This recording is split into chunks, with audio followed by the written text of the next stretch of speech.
Well, good evening, everyone. My name is Erica Riesbeck, and I'm here with my colleague Tish, and we are going to be talking to you today about admission and the financial aid process to selective U.S. universities. And to get started, wanted to give you a little bit more background on us. So I work for the University of Richmond as an Associate Director of Admission.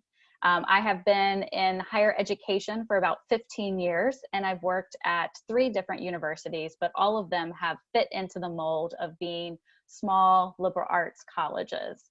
I also spent a short amount of time in the high school side in college counseling. So for those of you who are going through the process of applying, I helped support students like you, but I've also been on the other side with many years of reading applications and essays and reviewing probably about anywhere from 1,000 to 2,000 applications every single year.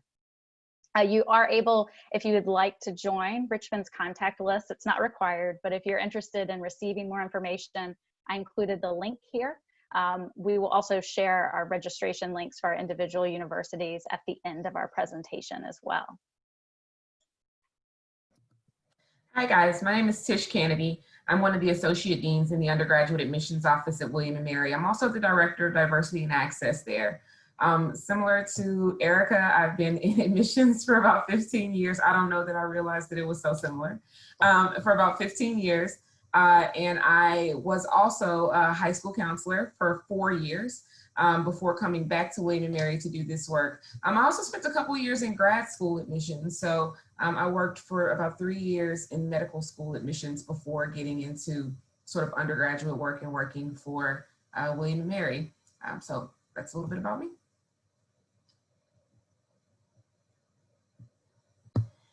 All right, so we're gonna just jump right in. And the first part of this is really gonna be talking to you guys about sort of the big picture. We're gonna talk about kind of overall universities, colleges in the US, sort of the financial aid structure and all that stuff. And then when we get further into it, we're gonna talk a little bit specifically about our colleges or our universities, okay? So about University of Richmond and William & Mary, but first, just general stuff. So there are over 4,000 institutions of higher education in general, like overall in the US. So that's a combination of what we call 2-year or community colleges, 4-year, which can be colleges if they don't have graduate level work, universities, and then of course your research and doctorate level kind of work too. So you have you have over 4,000 colleges and universities to be able to choose from, and that's a lot. So many times when we talk about selecting the right school for you, it starts to be more detailed because you have so many choices, right? So you get into so many details to figure out what's the proper fit for you as a student, which college is going to be the most appropriate fit for you. So you can see the breakdown there of the kind of number of colleges in each one of these areas. Let's talk a little bit about the difference between sort of public universities and private colleges or universities. So when you think about a public, you're going to think about things like UCLA or UC Berkeley. William & Mary is a public university. The University of Virginia is public. UNC Chapel Hill, like when you think about some of those public schools, right? And then your private colleges and universities are kind of some of the other quick names when you think of the Ivies, Harvard, Yale, you think of University of Chicago or the great University of Richmond, right? You're gonna have a lot of choices in either public or private colleges and universities. Now, if we were to talk a little bit about the difference, right? So public universities have some funding that comes from their state. So it's, that's kind of the biggest difference really. Private colleges and universities are sort of self-sustaining colleges and universities. And you'll see that also when it comes to sort of finances and the way that those colleges do financial aid and scholarships, they might differ a little bit school to school. So you'll be able to see that when you think about the colleges that you're applying to. When you look into them and they say they're private versus public, sometimes public colleges have a few more rules that they have to stick with in order to kind of do what their state tells them they have to do. So that's a little bit of the difference between public and private colleges and universities. So community colleges. That's going to be your 2-year public options. So community colleges are basically kind of for some students, it's sort of their first step either into a 4-year college or university. They might go to a 2-year college first, do their first 2 years there, and then finish their program at a 4-year, either public or private. For some students, they might decide to go to a 2-year because you can get some diplomas or some degrees or some certifications that can go directly into the workforce. So it just depends on what the student might be looking for. Anything to add, Erica? We're cool to go. Good. Okay. Yeah, So we're good. Selective admission. So let's talk a little bit about types of admission. So some schools will have open admission. It's considered more inclusive. You definitely, when you think about community colleges, most community colleges are going to be open admission. And basically what that means is the schools take more of the students who are in the application pool. So their admit rates, when you think about like William & Mary, for example, has a 35% admission rate. But some of your open admission might admit all of their students who apply, or 80% of their students who apply. Basically, they're taking more students from their applicant pool.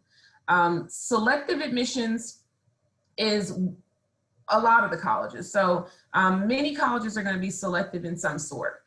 Those are going to be the colleges that are going to have to make a decision about the students who they want to admit, mainly because, again, there are fewer spaces in their school than there are applicants applying to their school.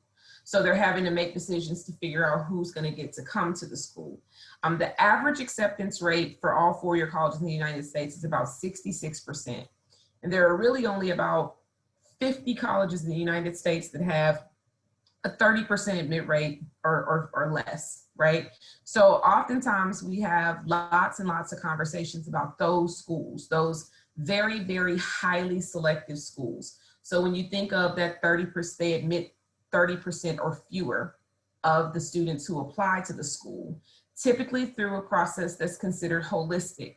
Because they have to make tough decisions, it's more than just the academics. It's the academics plus the personal qualities of a student that they're considering before they're able to make their final admissions decision. Now, again, it's not a ton of those schools, but oftentimes when we have conversations, particularly about the selectivity of colleges and universities, we're talking about that select small group of schools that have that highly selective admissions rate.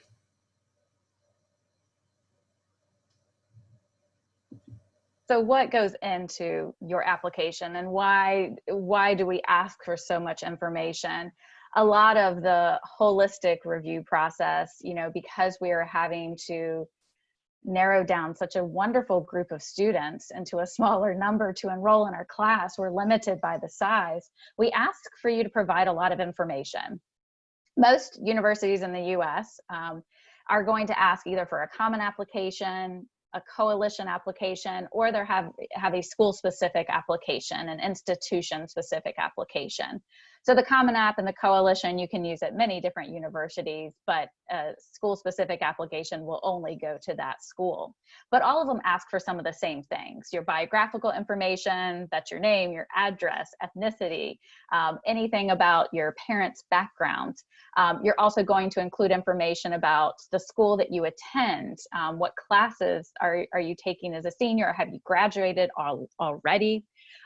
You also will include a list of your activities, any extracurricular activity within your resume. And I always encourage you, there are 10 spaces within your extracurricular activities. If you can fill them up, please fill them up, and remember to add detail to it, not just to list basketball, but how many hours per week do you spend? Or if you're involved in a leadership position, what is that leadership position? If it's an organization that we may know, Model United Nations is a very common one across the globe. But if you have an organization or a club or some type of activity that you do that is not necessarily well-known or global, it is helpful to provide a little bit more clarity in what that organization is for us on the college side, on the university side. And most universities, but not all, will ask you to write a personal essay, a personal statement. There are still many of our large public universities sometimes will not require an essay because they receive tens of thousands of applications. But when you're applying to selective universities, and in particular highly selective universities, they're all going to require an essay, and they might require more than one. So they're called supplemental essays or supplemental questions. They can be as long as your personal statement, that up to 700, 750 words, or they might be short response, which could be about 200, 250 words. I actually find that the short answers are harder to write than the longer essay prompts. But we ask for this as well as recommendation letters, because we want to get to know you. It's a chance for you to share more about yourself beyond just the numbers, just the academics with the GPA or standardized testing if you have it. It just goes beyond and allows you to reveal more of your personality. I always tell students to look at the essay as a chance to sort of market yourself and brand yourself. What do you want us to know about you? And hopefully, you know, if you've done your research and you found schools that reflect your values and your beliefs and your goals, that, you know, the university is trying to find the right match with you, just as you're finding the right match with that university. And through that essay and through those recommendation letters is where we're able to get to learn more about you. So this is just important as we make these tough decisions. It isn't just a test. It isn't just the grades, but we'll spend a lot of time on that transcript. And if anything plays the biggest role in an admission decision, it's always going to go back to the academics.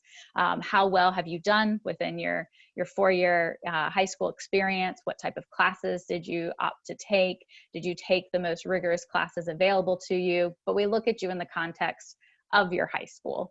So that's really important to note. There are also a lot of different types of plans that you will notice when you start creating your list of universities. So this covers pretty much all of them, but not every university will offer all of these. In fact, usually they will offer maybe 2 or 3. But application plans, that's when you decide how you want to apply to a university and what that commitment level might be. So we talk about restrictive and non-restrictive. Restrictive meaning that they are, for example, for early action, if you submit an application for restrictive early action, you can only apply to one school and in their early plan. But you're not, for early action, you're not bound to that decision. So you still have until May 1st, which is our final deadline for students to commit, but you can only apply to that one school early action. There are, I don't know, maybe 3 to 5 schools that still have restrictive early action. It's not a very popular one, but it does exist. Early decision is very common at a lot of universities, and this is where you commit to a university. You sign a contract stating that if you are admitted under early decision, that this is your first choice and you will enroll at that university and withdraw all other applications. So while you will submit multiple applications, and if you're applying to schools in the US as well as the UK or Australia or wherever you're applying, you can apply to as many schools as you want. But if you do send in, and you can only send in one early decision application, you're saying that that's your number one choice. And once you are admitted, then you have to go back to those other applications that you submitted and withdraw those at that time. So it doesn't prevent you from applying to other universities. You should still apply to other universities, but know that if you are admitted, that you commit to it. When you do apply for early decision, the vast majority of universities, when they send your acceptance letter, will also send the financial aid package. So you'll have that information in front of you, but it tends to be, it can vary from university to university, but for a place like Richmond, we send you your need-based aid package, and if you qualified for one of our merit scholarships. But for some of the selective institutions that have merit scholarships that require interviews and like a multi-step process, it is possible that you might not know about all merit scholarships at the time of acceptance for early decision. So something to keep in mind. There's generally a very big advantage to applying early decision to a university because you compete on a smaller pool of applicants. So again, at a place like Richmond, we have 12,000 students who apply. Only 800 students apply early decision. So think of that in context, right? Competing against 800 students versus 11,000.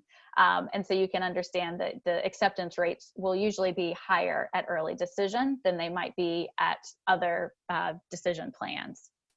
But most universities use non-restrictive application plans: early action, regular decision, and rolling admission. So early action is simply early notification. If you apply by an earlier date, a university will notify you at an earlier time. You still have until May 1st. You still get to collect acceptances, collect different financial aid packages. You have that chance to review all of those offers. You just find out earlier. So, but some universities will tell you that the earlier you apply, the better, because for many universities, financial aid budgets can be first come, first serve. So as students are admitted to the class, they are also packaged with financial aid. Most universities do have limited financial aid budgets that they have to meet. So the advantage for early action sometimes can just be basically getting into the class earlier.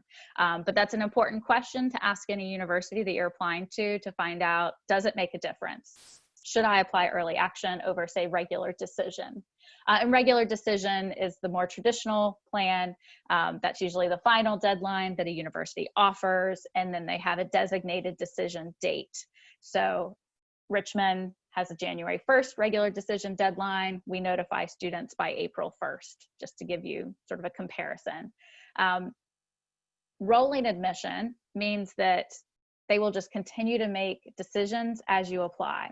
So a school like, I think South Carolina still does rolling admission. If you apply, they tell you that you'll hear a decision within 2 to 4 weeks. So there are some universities that will just continue to have sort of this rolling admission. There's no specific deadline.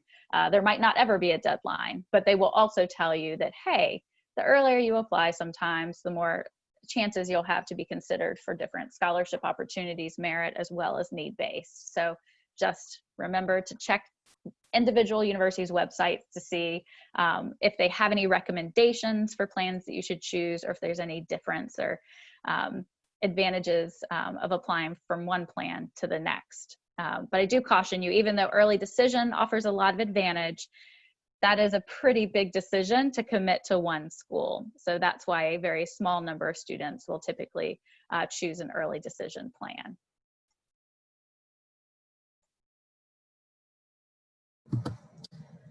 Okay, so there was a pretty major disruption to the sort of regular way that we do much of our work, well, to the regular way that the world works, but most certainly also to how we do the work that we do.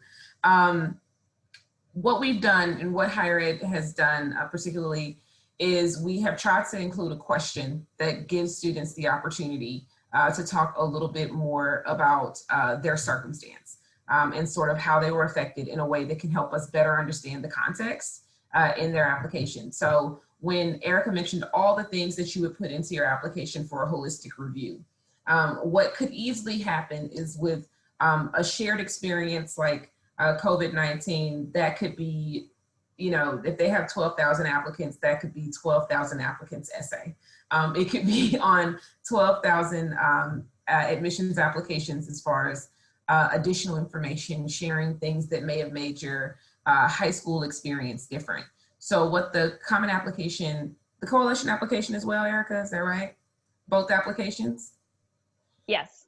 So with both applications, the common application and the coalition application have done is provided an optional question directly connected to COVID-19.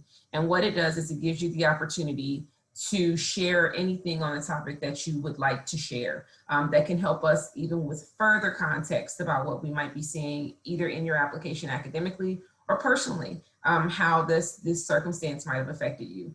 From the side of the applicant, you're gonna have the opportunity to talk about kind of the personal effects, changes to your extracurriculars, actual illness or hardship. You're going to be able to talk about something that you plan to do that was going to be a big part of your application that you didn't get the opportunity to do.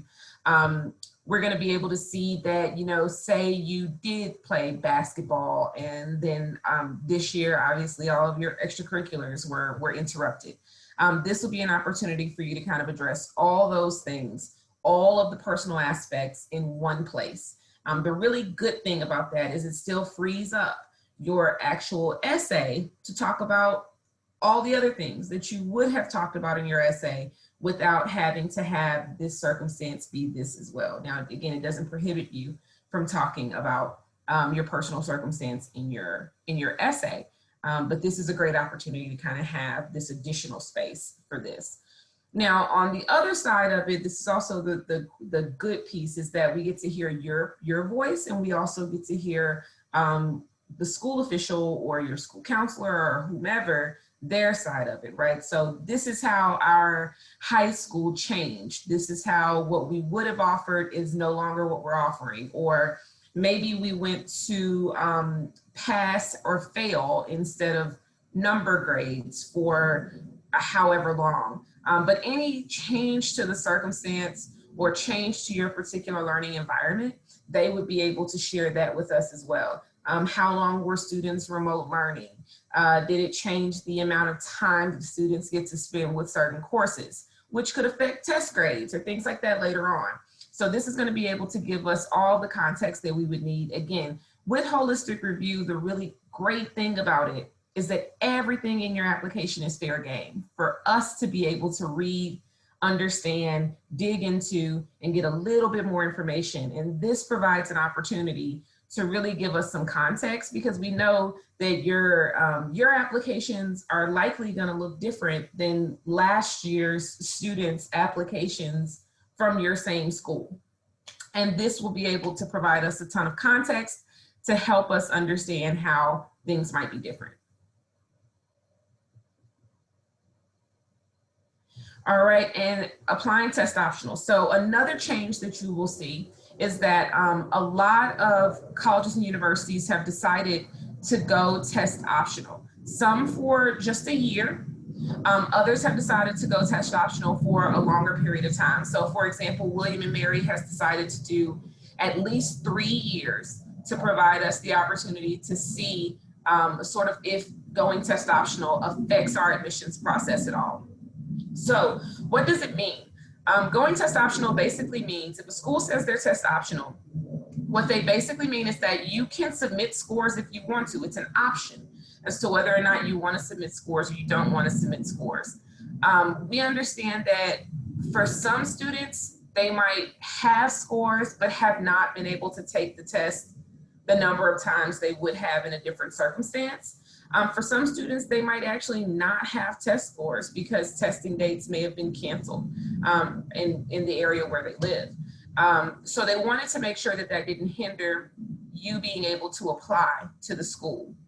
So again, test optional means if you took the test and you had a score that you felt properly reflected academically, like you and your academic ability, you can submit that. But if you do not have a score, or that score doesn't properly reflect you academically, your strength, how strong you feel like you are academically, you do not have to submit that score in order to complete your application.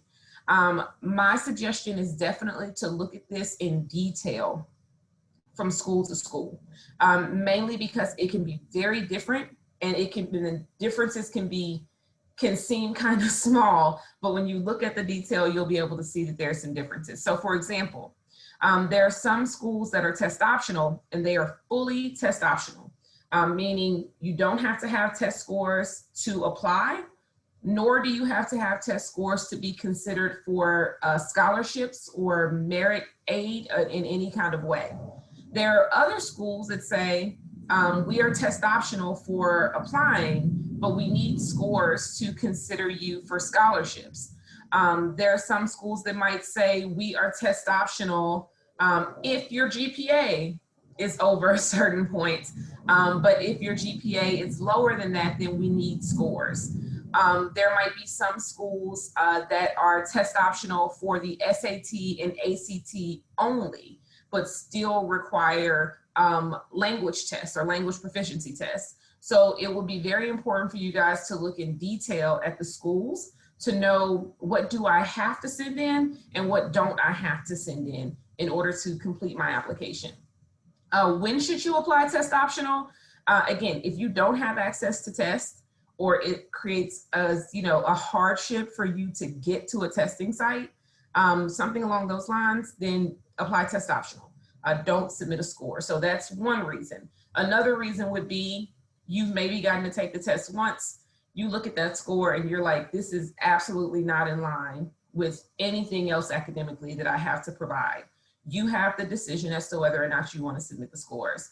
If you don't feel like it's reflective of your academic ability or everything else that you're able to provide, don't worry about submitting the scores. I'll give you guys just a good kind of general rule of thumb. Every college or university is going to publicize their middle 50% SAT or ACT testing range. If you take an SAT or an ACT and your scores are, within that range, on the higher end of that range, above that range, and you're like, okay, I feel like this is a strong score considering their test scores, that school's range, then you can feel comfortable submitting your score. That's a little bit of strategy, so go tell your friends. But that's kind of what I would think about when deciding whether or not, if I had like a score, whether or not I want to submit it. Let's see, what will you look at if I don't submit test scores? Again, vary school to school in the sense that some schools have decided to require like an additional essay to get to know a little bit more about you. Some schools have decided to require an additional letter of recommendation. There are other schools, for example, like William and Mary, where we never leaned too heavily on test scores anyway. Always leaned a little bit more into your grades in your classes. And so that's what we're going to look to. We're just going to look more to academically your program. Are you taking those very strong courses at your high school, and are you doing well in those classes? So we're just going to continue to look there to help us feel comfortable and confident about a student's readiness to attend William and Mary. And with the test optional, for most universities, we're really talking about SAT and ACT. Mm-hmm. It varies depending on the university, but if you're required to do English proficiency exams, those are not usually included in this test optional world. But again, it can vary by institution. But Richmond did add a few more English proficiency exams this year because we know that it's been more difficult to take testing. And while TOEFL and IELTS quickly moved onto an online version that was easy to take, we finally got Duolingo added to ours, which I know can be a more affordable option for students, and you can take it a little bit more frequently than some of the other exams. So check on that to see, are you still going to be required to do some type of English proficiency exam? And if you can, could you self-report scores? Are you required to do official test score reports? Almost everyone, though, that has a self-reported test score will make you eventually submit the official results once you choose to enroll. So you will eventually have to, because we also are trusting that you're accurately submitting those test scores that you do. Tish, did anything change for William and Mary for your exams? Great point. I will say that our language proficiency tests have always been quote unquote optional. But I have always strongly suggested to students who are in schools that haven't been taught in English for the past 4 years to submit their language proficiency scores. I've always leaned into that. We do accept all iterations of the TOEFL and the IELTS.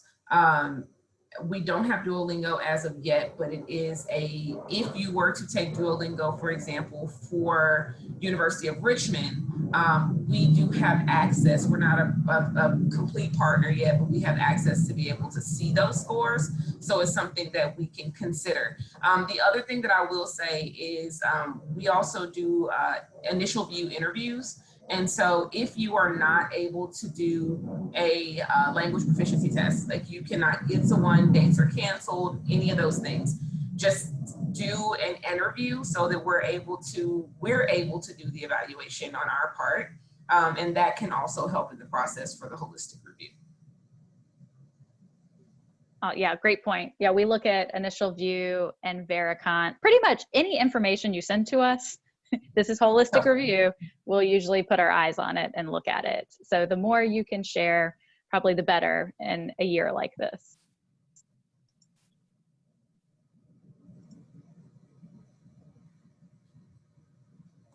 All right, I almost forgot this one was me. So types of financial assistance, need-based aid versus merit-based scholarships. Okay, so need-based aid, that's gonna be, once we get all of your financial documents, I think again, Erica talked about some of those things that go into the application. And we'll talk a little bit more after this slide with specifics of how we learn more about your financial situation. But you might have schools that are need aware, schools that are need blind, which you'll hear more about.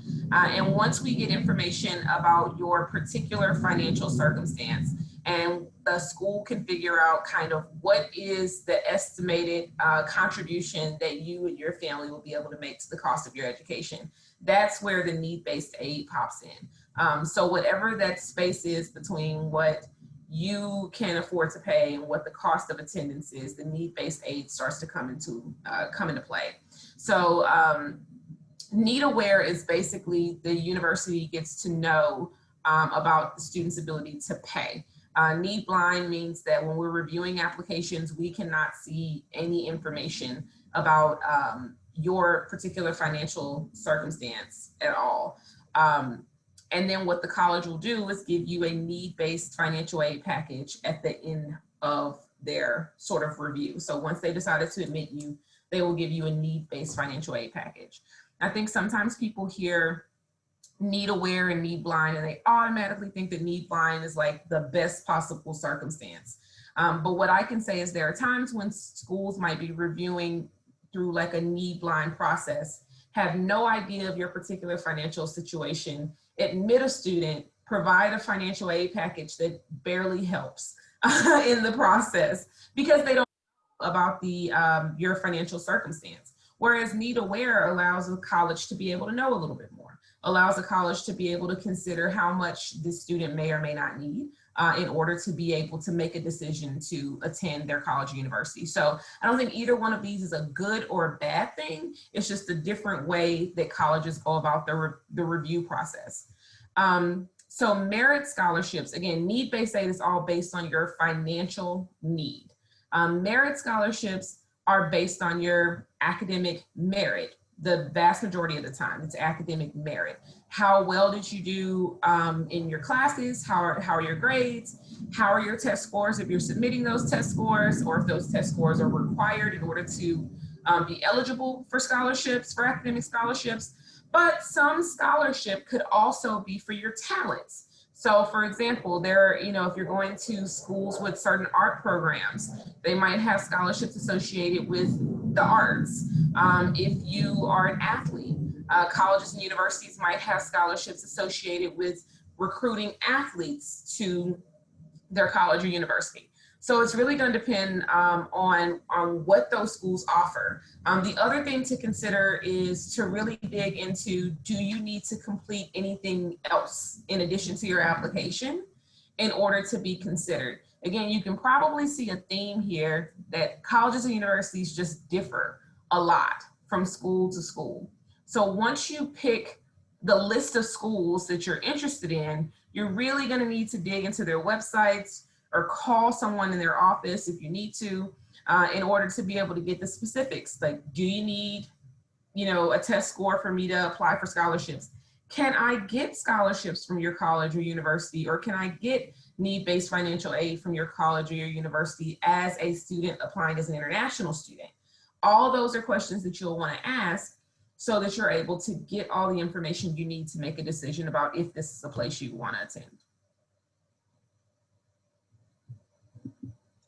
So when we talk about need-based aid, there are a variety, again, it varies by institution. There are a variety of different documents that you have to submit, and you're going to submit financial aid documents at the same time that you apply for admission. deadlines tend to be very close together for admission and financial aid.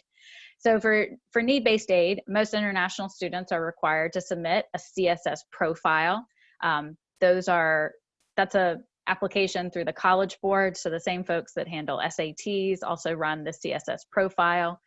Many universities might ask for some type of international student financial aid application or financial certification, income documents, a bank statement. Usually you have to have something signed by the bank to verify that the amount of money you're listing that your family could contribute on an annual basis is accurate. This is really important to provide accurate information. Do not try to create a strategy as to how much you may or may not be willing to pay, because as we talked about, universities are either need aware or need blind. Most universities are going to be need aware. And so when they're making an admission decision, they're making it not just based on your academic ability, but also your financial aid.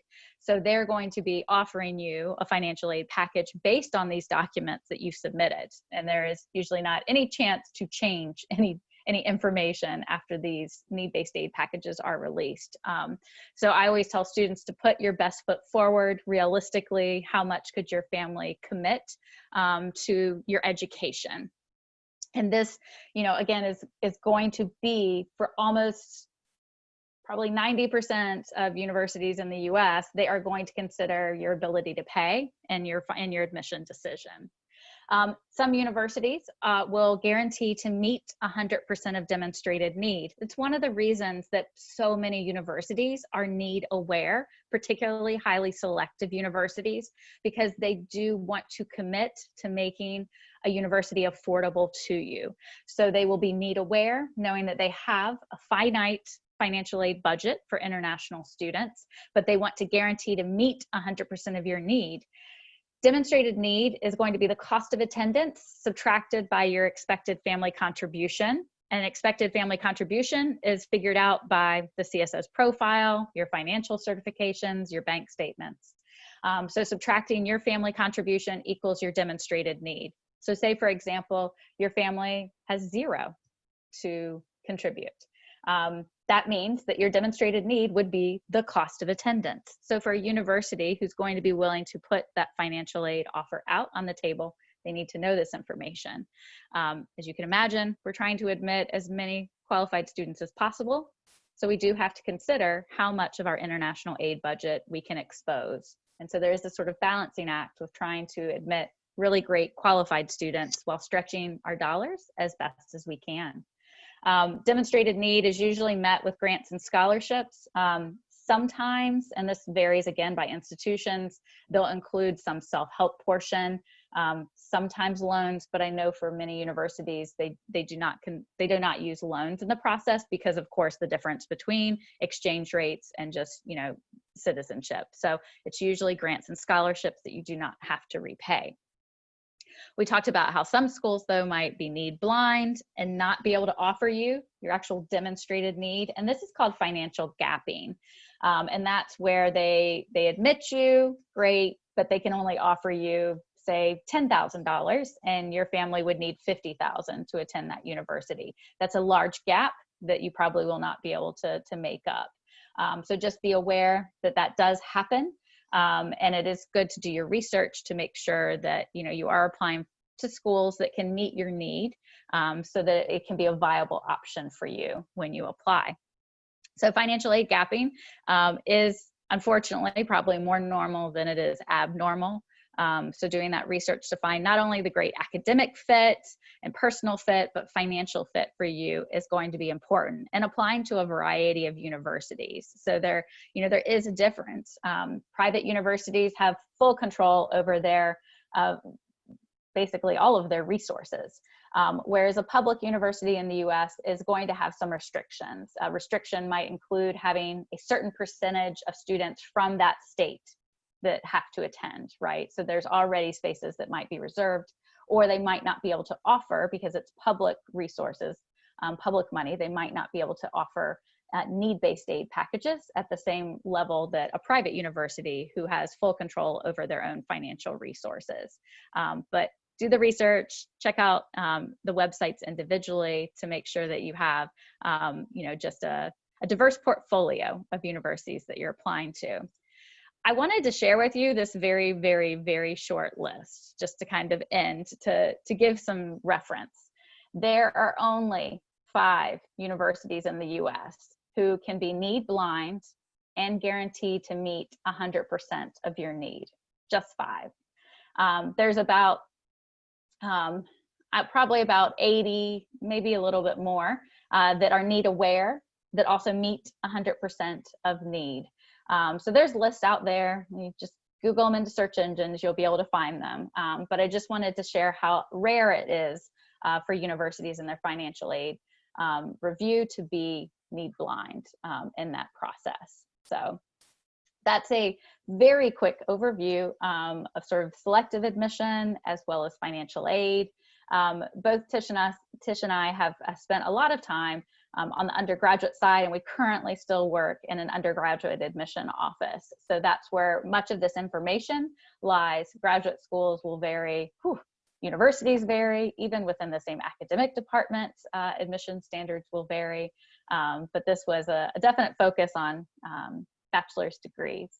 We're going to spend about 10 to 15 minutes just doing a quick overview of our universities to give you a little bit more background and understanding of where our advice comes from and who we are as institutions. So to get started, I wanted to share a little bit more about, the University of Richmond. I should also mention that I am the representative for your area. So I would be the person that reads your applications if you choose to apply. So University of Richmond is categorized as a liberal arts college. We do have, though kind of a little bit unusual, not just the typical arts and sciences, but we also have an accredited School of Business, as well as a School of Leadership Studies. In fact, University of Richmond had the very first undergraduate School of Leadership Studies in the country. When you apply to the University of Richmond, you simply apply to the university. You do not have to pick a major. You do not have to apply to a school. Everyone actually begins their journey with us undeclared. But there are 3 schools within our undergraduates. And so students would declare a major during their sophomore year, the second year, and about 2/3 of students will choose more than a major. There's 100 different majors and minors out there. So a lot of choices, and most students can't just choose one. And so that's also the great thing about a liberal arts environment, is a lot of academic freedom and flexibility to kind of mix and match and imagine what things you might double major in or have a major and 2 minors. Our top 5 most popular majors this past year were business, biology, accounting, psychology, and leadership studies. So pretty wide variety within those. Other, majors in the top 10 also include computer science, global studies, political science. We also offer PPEL, philosophy, politics, economics, and law. It's a very British type of major that we offer, but it's also another one that's in the top 10 this year. To give you a little bit of background on the School of Leadership Studies, it is, we're not necessarily creating leaders, but we're making sure that students are well versed in group and ethics and group dynamics. We study leadership from the past and the present. We talk about how it ought to be. And most students will choose to combine leadership studies with something else within a career goal, whether that might be healthcare or businesses or popular combinations. The size of the university is small, although when you look at us in comparison to other liberal arts colleges like Amherst or Williams or Pomona, we're really big in comparison. But we only have 3,200 students. We are in a residential setting, meaning that most students will live on campus. 90% live on campus all 4 years. This year, even with COVID, we opened and 80% of our students are on campus and 20% are doing remote study, either by choice or for some students, particularly abroad, they just physically couldn't get here. Our class size is very small. Your average class size is 16. Your student to faculty ratio is 8:1. 99% of classes have 30 or fewer students. So you're never going to be in a large lecture hall, and only professors teach courses so that you have that close collaboration, wonderful mentorship with professors, and professors are really top in their field. It always amazes me the research that professors are doing. And of course, when you're in a school that focuses on undergraduates, well, the only students available for our professors to hire are undergraduate students. And so 80% of professors' research projects also employ undergraduate students. So you'll have great opportunities for research with our faculty. To open this fall, we spent a lot of time kind of redesigning the university. We replaced a lot of our ventilation and air conditioning and heating with UV lighting. We added giant tents outside so that if students need to gather, and there are restrictions for gathering, but we had outdoor space where you could either have a club meeting or a class could sit outside to meet, to be in fresh air as best as possible. We also have a dashboard that shows COVID cases at any point. And we were able to add 150 quarantine and/or isolation beds on campus, so that if any students needed to be quarantined, that they could stay on campus and continue their classes without any type of disruption. The city of Richmond, I think, is also a pretty big advantage for us as the university. This is sort of an aerial shot of campus. Our campus is very park-like. We've got the lake in the middle, ducks swimming around. We are 10 kilometers away from the city center of downtown Richmond, so you can't quite see it through the haze, but you can see a few of our sort of high-rise buildings. So the campus itself is a suburban location, but you have the great resources of being right next to a major city. So we're a big foodie town, more than 900 restaurants in the city of Richmond. We also have great opportunities for internships. There are 7 Fortune 500 companies here in the city of Richmond. The capital of Virginia, it's right over 1 million, so big, but really not that big. So easy to explore and easy to get to know the city that you're living in. We do provide transportation for students to get around. To help students pursue internships or research, we do have our signature program, the Richmond Guarantee, and that's where we guarantee funding up to $4,000 for every student to do a summer internship or summer research project that's faculty mentored. That's the only restriction, is basically it's in the summertime and you have to submit an application, but you get to choose what you want to do. So just imagine the possibilities. Some students will use the guarantee, like we had one of our international students opened up a coffee shop in his hometown of Dublin, Ireland for the summer.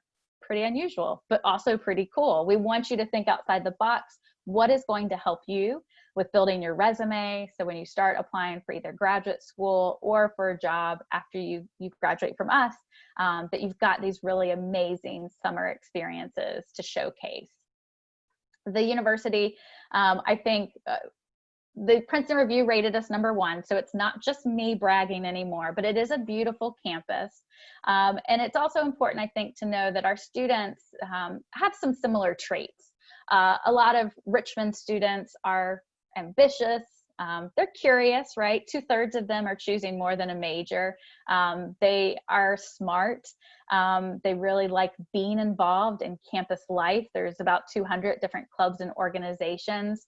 They're just very involved. And so if you're the type of student that wants to have that academic experience, but also all of the fun sort of extracurricular activities and time to go to a speaker or see a great play and have conversations with your classmates and just learn from each other. That's the type of campus that Richmond provides. When students do leave us, about 28% go directly to grad school and the rest go on to the workforce. 96% of students were employed within 6 months upon graduation. So we've got great placement rates after your 4 years with us. But how do you get here after you spent 4 years, you've been successful, but how do you first get here? Well, this is a breakdown of the class of 2024, sort of some biographical information. We enrolled 836 students in our first year class. We enrolled our largest international class. 11% of our students were from abroad. 13% of our students are the first in their family to attend university. 16% are non-native English speakers. We really do believe that having a diverse campus is really important to the learning experience. So we work hard to create an environment that is welcoming. And through the admission process, we spend a lot of time recruiting really across the globe to bring in students that share some of the same traits as our students and that are looking to have a supportive environment while they're here with us. This is the numbers. As we talked about, it's not just about the numbers, but it's important to look at those as you are making some decisions on where to apply. So Richmond does admit about a third of their applicants. And our mid 50% range for SAT and ACT, you can see there 1370 to 1490, and ACT 32 to 34. We are test optional for ACT and SAT and ACT this year. So your choice, but as Tish said, like if you fall within these parameters or above them, odds are pretty good that you might want to submit your test scores. We do still require English proficiency exams if English is not your native language, or if your high school has not used English as the primary language of instruction. There's many ways to show off your English proficiency, from Duolingo, IELTS, but even certain SAT and ACT scores will waive it, as well as grades in A-level or IB and AP. But the mid 50% you see for GPA is an unweighted GPA. So Richmond does calculate a GPA for you based on what's provided in your transcripts. We have, for our application deadlines, Richmond does utilize an early decision, an early action, and a regular decision. And then we have a separate deadline for merit scholarships, just to be a little bit more confusing. I do always recommend international students to apply by December 1st because that guarantees that I can consider you for merit scholarships. Richmond is need aware for international students, but we do guarantee to meet 100% of demonstrated need. I do have a limited need-based aid budget, but I also have additional resources separate for merit scholarships. So that kind of allows me to stretch out our awards. So it helps for my process for all of our international students to apply by the 1st, because they can be considered for our highest level merit scholarship, which is Richmond Scholars. And that is tuition, room, and board. We award 25 of those. To enroll 25, we actually will go out with about 50 different offers. Of the 50 Richmond Scholars offers last year, 11 were international students. They do really well in our application process and within our merit scholarship process. Presidential is 1/3 tuition. No matter when you apply, you're considered for presidential. But like I said, we are need aware, but we will meet your demonstrated need based on the CSS profile and our international financial certification. So that was the quick overview of Richmond. I'm going to turn it over now to Tish to talk about William and Mary. All right, so I'm going to give you guys, again, similar thing, big picture kind of stuff about William and Mary, and then hopefully I can get to your specific questions when we have a little bit of a Q&A at the end. So I always like to start with the when and where. So William and Mary is the second oldest college, second oldest institution of higher learning in the country.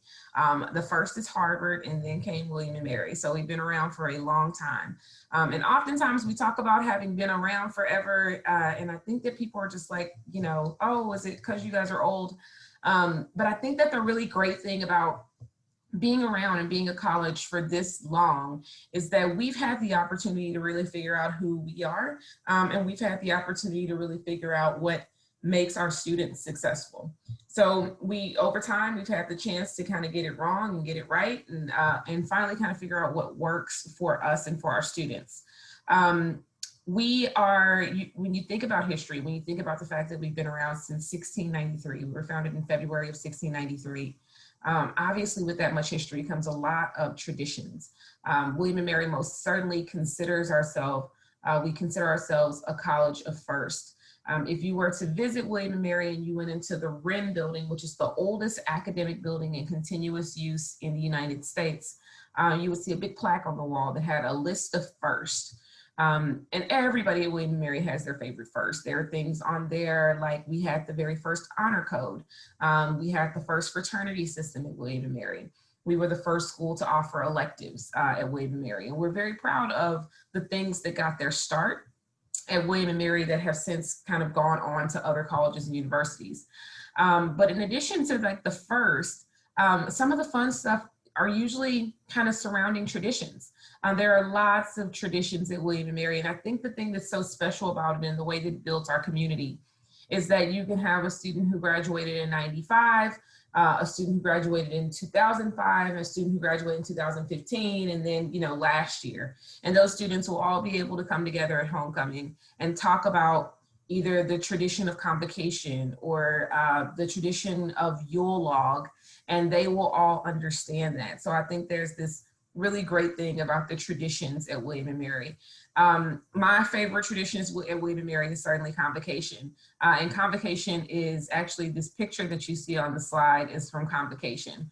What happens is on the first day of classes, all of our new students, our freshmen and our new transfer students, sit on one side of the Wren building. It's the side that's closest to Colonial Williamsburg. Colonial Williamsburg is a big old living history museum that's next door to William & Mary. So they sit on one side of the Wren building. They have a lot of speeches. Everybody welcomes them to campus, and then they walk through the Wren building towards campus. And once they come out of the other side of the building, they see this, what's in this picture. It's just a field of students, faculty, staff, the mayor of Williamsburg, everyone there welcoming you to William & Mary with signs that say you belong and signs that say welcome home. And I think it's just, to me, as an admissions person, it's one of the most special days of the year because we've spent our time through that holistic review getting to know you through your applications and your essays, through those letters of recommendation. And this is the first time that we get to meet you in person. And so it's a very, very special day for us and for a lot of our students. So that's probably my favorite tradition at William & Mary. Where are we? So Williamsburg is definitely a little bit more suburban. You can definitely think of us as a college town. We are right next door to Colonial Williamsburg. I mentioned that. So if you do happen to like, you know, U.S. history, or you happen to just be interested in kind of that sort of area, we are again right next door to them. We are about 15 minutes from a big amusement park called Busch Gardens. So I'm a roller coaster enthusiast. I'm always excited to go to Busch Gardens. We are in what's called Tidewater, Virginia. So we're very close to, to the water, to the ocean. You can take a short drive and be at the beach. We are about equal distance from Virginia Beach. So the beach, the ocean in Richmond. We're anywhere between, well, probably around 2 hours, 3 hours or so, sometimes a little bit more from Washington, D.C. if you're in a car ride. But we have an Amtrak station that's about 2 blocks from our campus, and a lot of students will just choose to take the train up and down the East Coast to get to all those other areas, right? So our students have a lot of different ways to sort of get around, which is also really important when you think about getting to things like internships, getting back and forth home, so having multiple airports to choose from, sort of all those things. So a really great location for getting around.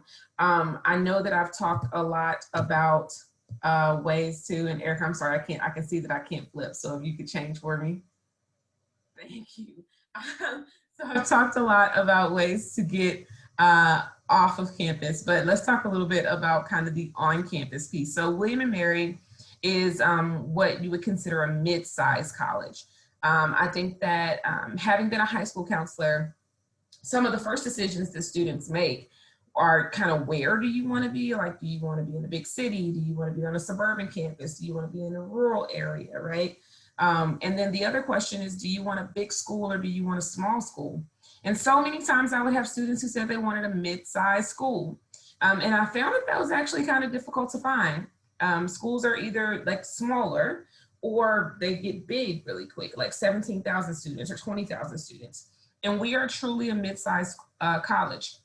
We have a little bit over 6,300 undergraduate students, and we do have graduate schools. So we have a little over 2,300 graduate students at William & Mary. Now, the great thing about being mid-sized, the great thing about that is that you have all of the amenities that you have in a large state research institution, right? we are a public research institution, but we can offer it in a smaller package. So that allows us to have a 12-to-1 students faculty ratio. Our average class size is going to be between 25 and 30 students. And what you'll find is in some of your larger majors, things like biology or psychology, that sort of thing, you might find that you have a larger class, 1 or 2 larger classes your freshman year. For us, that might mean 100 students, maybe 120 students. But while you might be in some of those larger classes your freshman year, you're also going to be required to take a freshman course that's capped at 20 students. So you're going to get the opportunity to see what it's like to be in one of those really small 15, 20 person classes or smaller seminar style classes as early as your freshman year. And what we found is that provides really great opportunity for students to get to know faculty, which is critical to our community. And also for freshmen to get to know other freshmen in this freshman specific course, the seminar specifically for you. So again, it gives you the opportunity to get adjusted to being at William & Mary, and also to kind of make networks and build relationship as well. Another, I think, perk of a place like William & Mary, and again, I know that oftentimes students feel like they have to make a decision. Like I have to go to a big state research institution, a big school, in order to get access to research. But you've seen even from our 2 colleges here, our 2 universities, that that's not the case. So similar, we have 80% faculty mentored undergraduate research. So actually 80% of our students will do faculty mentored research before they graduate from William & Mary. And about a quarter of those students are published before they graduate from William & Mary. So again, great opportunity for getting to do research as an undergrad. And that really plays into graduate school applications and things along those lines. So it's certainly something to consider when you're thinking about where you want to go. I will say that one of the other perks to William & Mary is a very flexible and kind of sort of create your own adventure take on our curriculum. So William & Mary, basically it takes about 120 credit hours to graduate from William & Mary, and your time's going to be divided into thirds. So the first portion of your time, about a third, is going to be your major. If you know what you want to do, that's great. You can jump right into it. Students at William & Mary don't technically declare their major to the end of their sophomore year, but you can certainly start taking classes in the area that you're interested in. The second portion is going to be your core courses, or what we call the call courses. That's short for college curriculum. So the call curriculum is where you're going to see your freshman seminar. It's where you'll see a senior seminar. It's kind of a shared experience that all of our students are getting the opportunity to do. It's kind of how we get you to have that core liberal arts experience. It's through our call curriculum. And then the last are elective hours, and you can do with those whatever you'd like to. So about 40% of our students will choose to take that time to double major. But again, you can take, this is where you get to take the stuff that you want to take just for the sake of being curious about learning. So it's a lot of room and flexibility within those elective hours to do whatever it is that you want to do that you're just interested in, right? Okay, we're ready. So it's a list of rankings. I am typically not huge on going through a list of rankings, but I definitely wanted to make sure that we were able to share some of these with you guys. So you'll see best undergraduate teaching, number 5 for best undergraduate teaching. You'll see number 6 for their students love these colleges. These are the ones that really, really jump out to me that I think are super important, that lean into the community and the importance of community at William & Mary. So best undergraduate teaching, 100% of your classes are going to be taught by faculty. Our faculty members are dedicated to teaching. And while our faculty members are certainly still active in their particular areas professionally, and while research is exceptionally important to them and being published and those sorts of things, their first responsibility at William & Mary is certainly as teachers and to teach our students. As a matter of fact, we have students who are part of the hiring process to be able to hire our faculty members as well. It's just very important that we have student-centered educators on campus. And then number 6 for their students love these colleges, because for us, again, with such a high retention rate and such a high graduation rate, we just want to make sure that we're continuing to admit students who love William & Mary and to providing an experience for students that makes them feel connected to William and Mary. All right. One Tribe, Many Voices. So I talked a lot about community. And what you'll find is that we are fully committed to the idea that academics are exceptionally important. We know that our students are super curious academically, but our students are also just curious about one another and getting to know one another. And you'll hear that over and over and over again, just the importance of the social piece of being at William and Mary. That's why you'll see that we have actually a little over 500 clubs and organizations at this point. What you'll find is students at William and Mary, because our organizations are all student run, you do not have to have a faculty advisor. That's how you get to 500 for a school that's as small as William and Mary. It's a lot of clubs and organizations for a school of our size. Within that, you'll certainly see some of your traditional things, things that you're used to seeing, like Model United Nations or club sports and things along those lines. But at the same time that you'll see some of those more traditional clubs and organizations, you're going to see things that are a little bit less traditional as well. Some of my favorite clubs and organizations at William and Mary would have to be the Cheese Club. The Cheese Club is surprisingly popular at William and Mary. In fact, it's so popular that it had to divide into two groups, hard cheese and soft cheese enthusiasts. So I can tell you that if there is something that you are interested in doing, and you can find a few friends who are also interested, then you guys can certainly start a club. So I do think that just finding ways to be social and to engage with one another. Even now, our students are having organizational meetings virtually. They are out in our Sunken Gardens area of campus, kind of outside, having their meetings with one another. It's just that the community and spending time with each other is just critical to our students and to the community on campus. About 70% of our students, we're also by and large a residential campus. About 70% of our students live on campus at any given time. Freshmen and sophomores are required to live on campus. Again, completely flexible this year, given our circumstance, that some students are on campus and other students are fully remote at this point. Definitely up to the comfort level of the student to be able to make that decision about what works best for them. But in a traditional year, about 70% of our students will be on campus. All right, some facts and figures for you guys.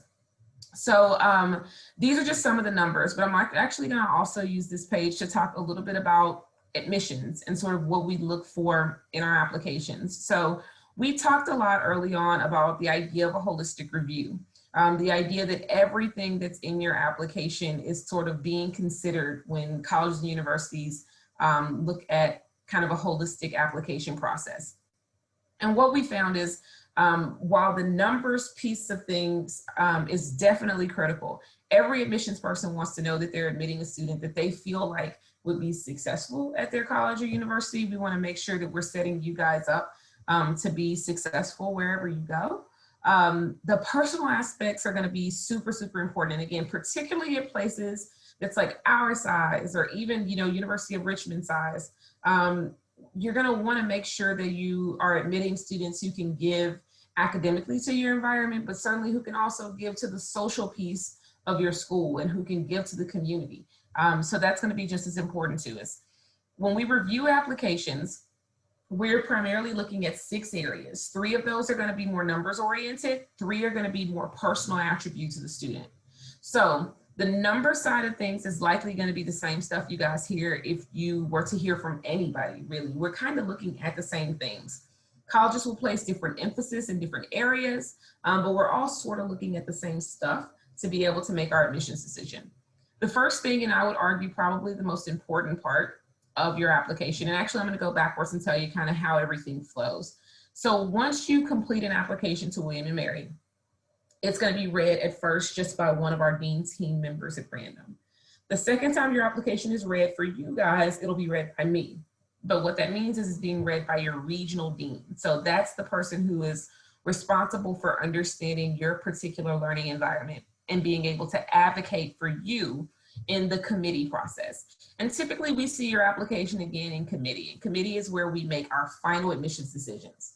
So the way we make those decisions are looking at 6 areas. 3, again, more numbers oriented, 3 more personal attributes.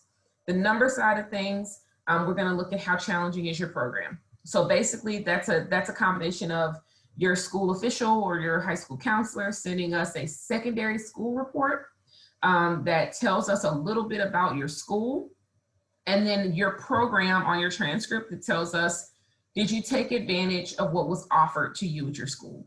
So the first is, did you take challenging courses? The second thing is going to be, how are you doing in those courses? So you'll see here that we have a middle 50% average weighted GPA. That honestly can be a little bit misleading because GPAs vary so much school to school.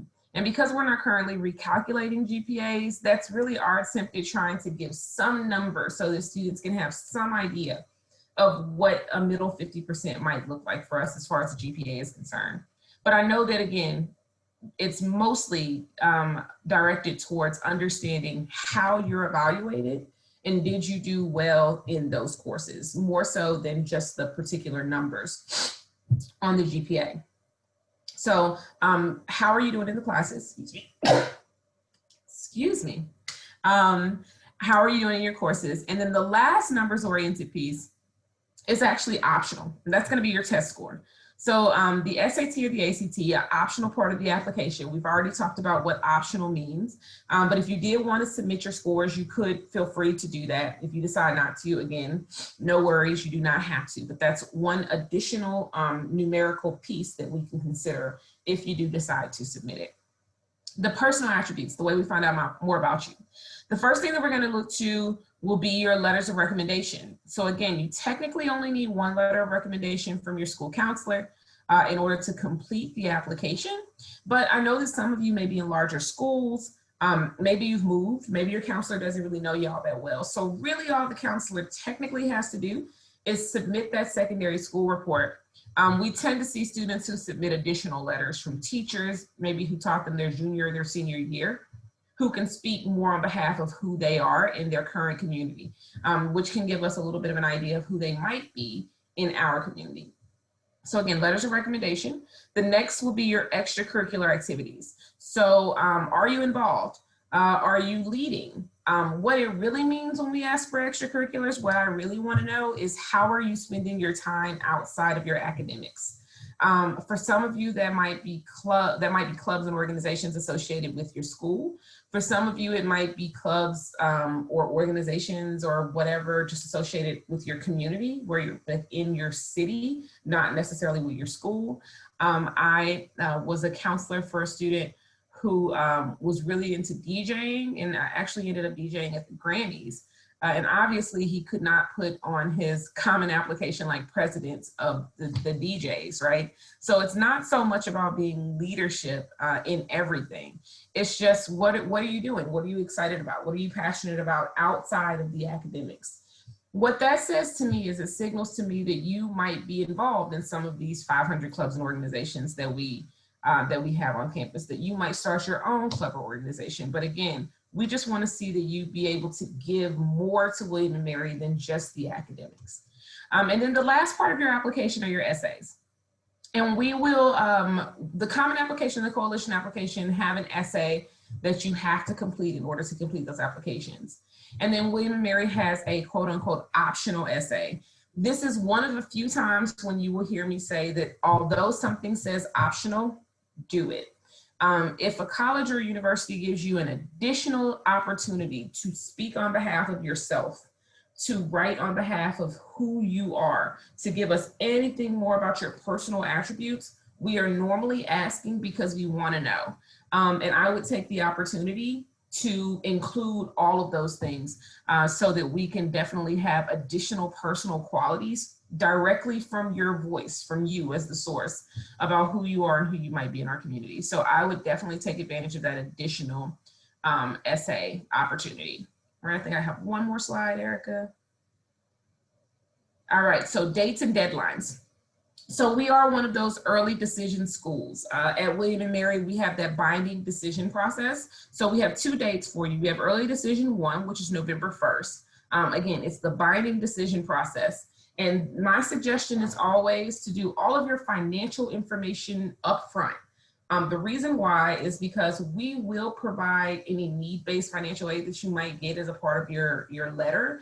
But as a public Virginia kind of in-state institution, public institution, we actually don't have a ton of financial resources as far as need-based aid to provide students. So my suggestion is always to complete the CSS profile, which Erica mentioned in one of the earlier slides, so that you can have an idea of what that ultimate cost would be before you decided to apply early decision.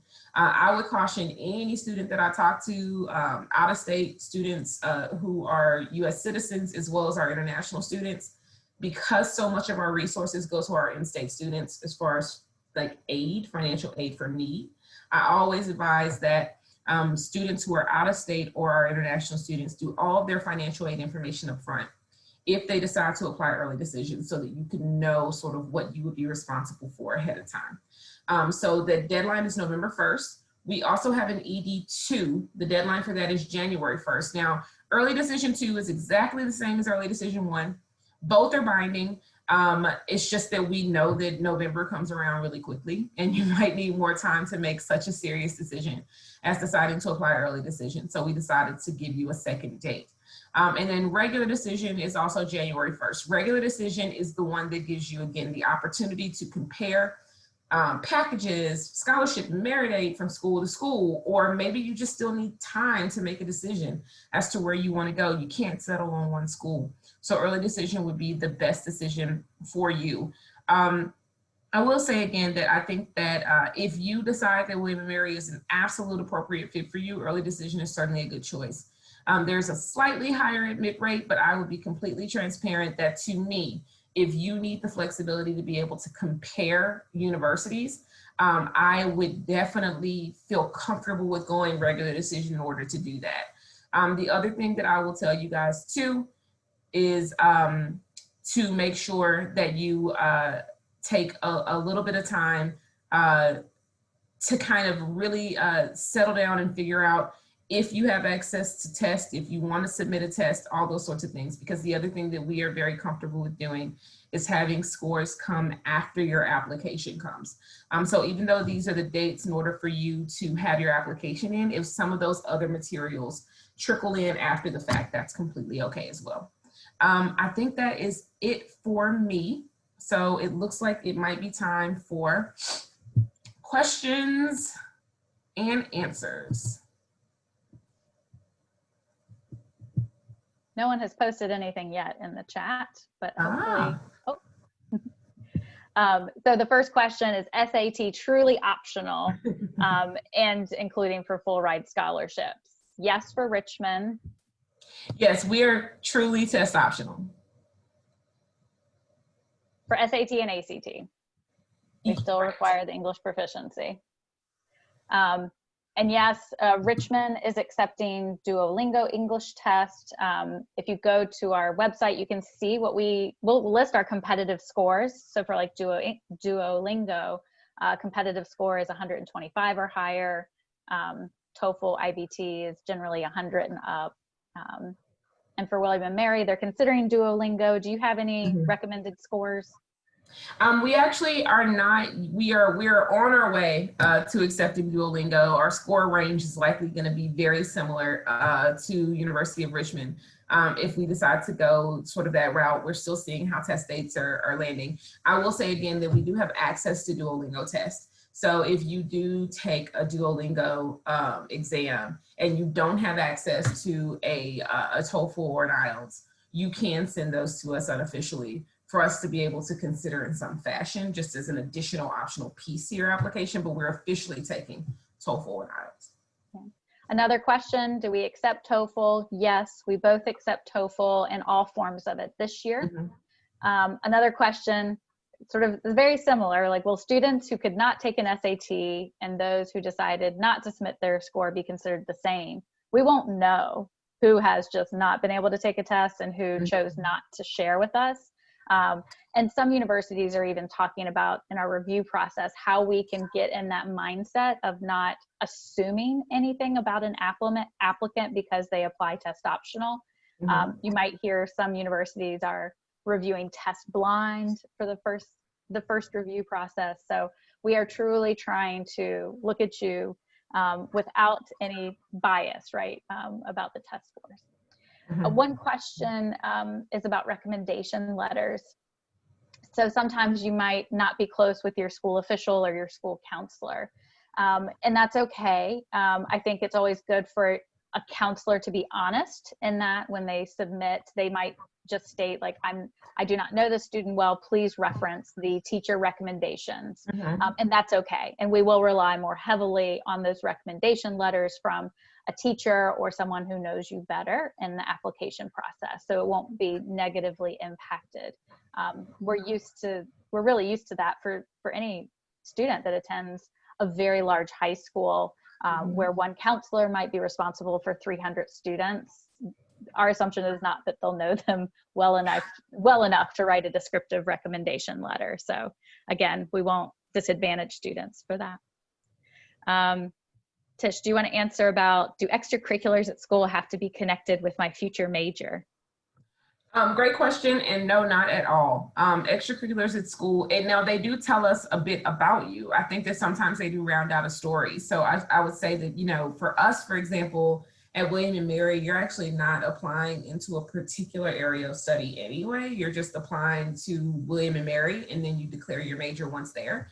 I think that maybe if you are applying to a school that you are applying to a particular major, maybe that might complete your story a little bit. Like, this is why this student is interested in engineering, or this is why the student might be interested in architecture.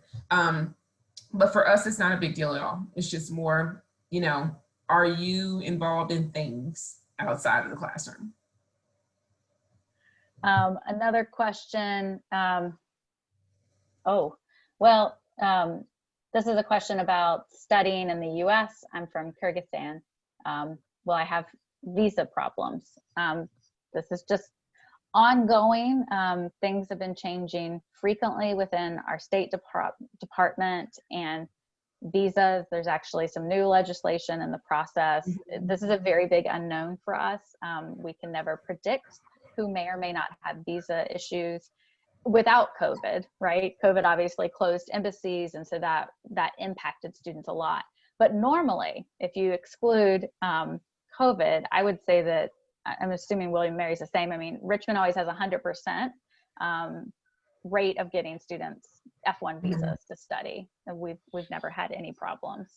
Yeah, and even in this particular environment, this is what my suggestion would be, even early on, just so you can know. So for us, we have a Reeves Center for International Study, and we have a team of people within that center who actually help you kind of navigate the process, who are responsible for being way more in the know about kind of those very frequent changes that are happening right now than we would be in the admissions office. So if you are interested, again, it'll probably, I don't know what year you are in school right now, but it'll probably change, honestly, pretty rapidly, which has been the case a lot recently. But as you're ready to start your application process, I would probably put you in contact with our Reeves Center, just so they can walk you through sort of what's happening now and what's been happening with some of our most current admitted students, so that we can give you a little bit more information on sort of how people are navigating the process and how it's going.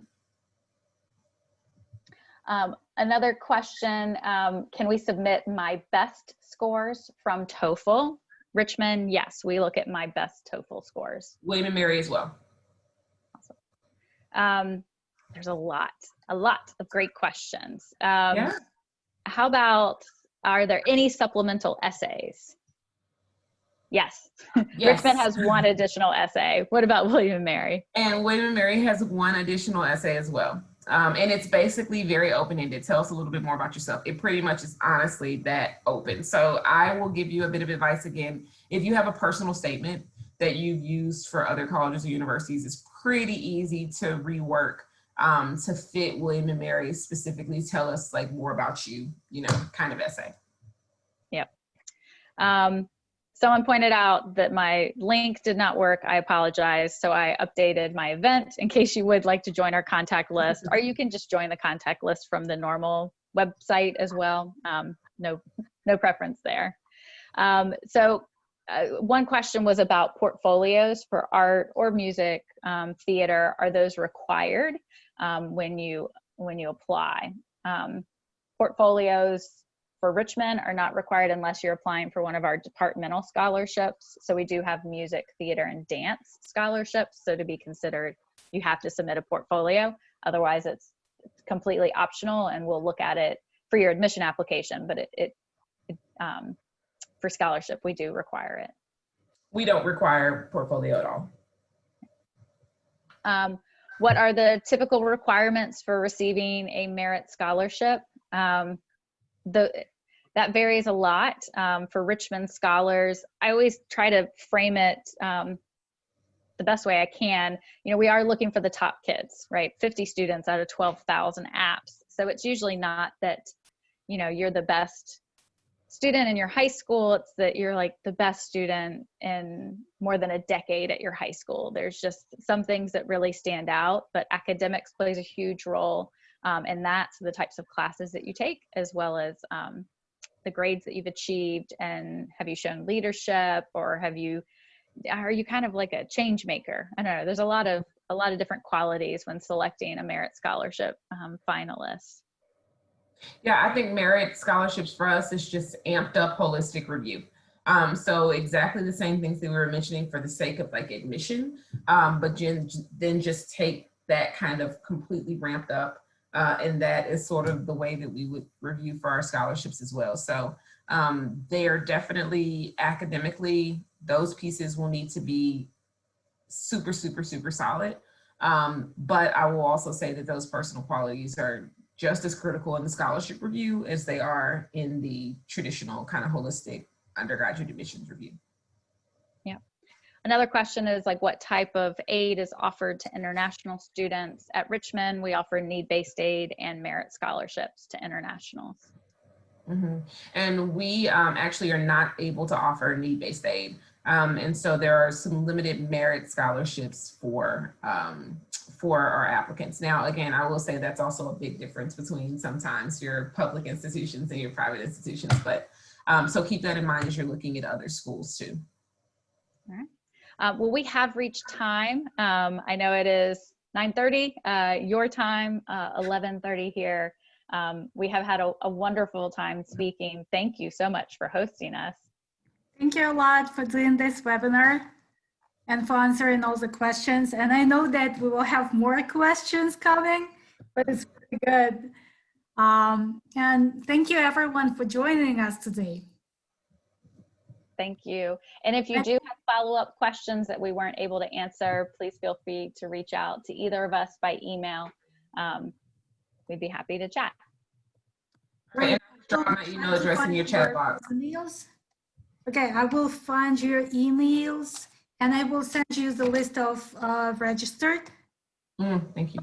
Because I could unlock my email. It took me 2 hours to do so, but now it's working. Yeah, very important. Thank you. Thank you. Y'all have a great night. Bye. Bye-bye. Bye.